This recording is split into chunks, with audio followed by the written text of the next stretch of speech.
I think, I mean, what's interesting, because I mean, I was moving to Europe, and I originally lived in Amsterdam, so it was sort of one of those things where I was with the same company, but it was really a life change. And that was I was looking for a bit of an kind of interesting life change after COVID and all of those things, cabin fever on an island, specifically. But I think I was a little nervous about coming over here because I think New Zealanders inherently have a idea of Europe as being this sort of cultural center and this sort of, this there's a real Europe is on a pedestal to kind of New Zealanders. And it was where we looked to all the time for design for all these different kind of, New Zealand is essentially 250 years old, whereas which is a baby compared to over here. So it was, there was a certain level of nervousness.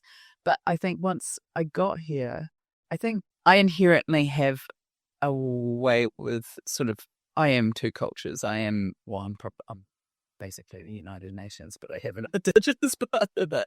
But yeah, I think I have a built-in empathy for a culture that isn't properly mine. And because I know what it sort of feels like to sort of be of a different culture and then integrate into different ways. It's so I also have a deep fascination of different cultures. So, like my team I love them all. They're amazing.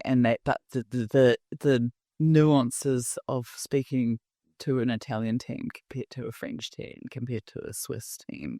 And I think we have a habit of sort of doing a stereotype around different cultures and things like that. But I think the nuances, and I guess what we're doing, we're designing, so we all got a passion for a certain thing, but it manifests itself in a different way just because of how people articulate what it is, how their lived experiences, their cultures. And I mean, I find that probably one of the most exciting things about my job is to understand the perspective of a different culture, which I think is so interesting in this kind of very, I guess, insular looking world sometimes. Is that it's so nice to see the diverse perspective. I do find that with any, like, almost like the unifying point from anybody that's like done a big move, like overseas or anything, even if it's not distantly that far, but like had to move like Italy, like compared to New Zealand, that's not that far, but still a huge cultural change.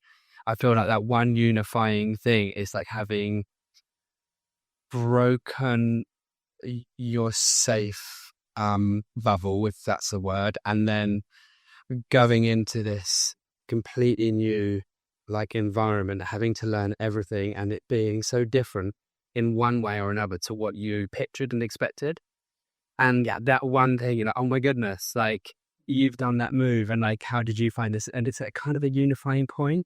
It's very interesting. Like regardless of the culture, there's always that like that leveling. Yes, and it's really interesting because I know here are a lot of Kiwis in London. There are a lot of Australians in London, and I get a lot of comments about, oh, you all kind of moved to Clapham and things like that.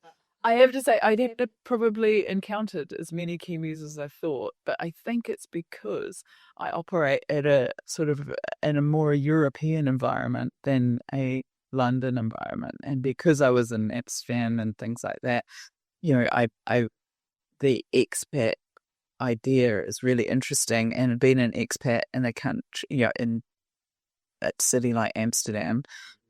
So, my friends are Chilean, my friends are Swedish. They're from Polish. They're from completely different places anyway, and it's interesting that the community that gets formed around that, and so again, it's sort of embracing a multicultural kind of idea in a place that isn't anyone's, is like, and that's what's so interesting is like, So I think because I'm used to being not the other culture or being kind of, there's an identification in my culture and what I do. So, and there's always that strive for for people to understand where I'm coming from. I think I have I guess, a switched on empathy to that from others, and that which makes it really interesting when you get expats in a completely different place and what that looks like. But yeah, it's a really fun back to do. Oh, it is. It's talking to someone who's made a great statement. I love this. Once you've done a move like that, everywhere's home, but nowhere's home. Yes. Because suddenly, like, the whole world, like, you could live anywhere sort of thing, and then, like, but then suddenly, like, nowhere's home because you haven't got that, like, grounded, safe bubble anymore because you kind of left it. So it's like, it was a really eye-opening. It was a really well put message because I do understand through my personal, like, journey, like, what it's in some extent what it was like. And so yeah, I did pretty sort of everywhere's home, nowhere's home.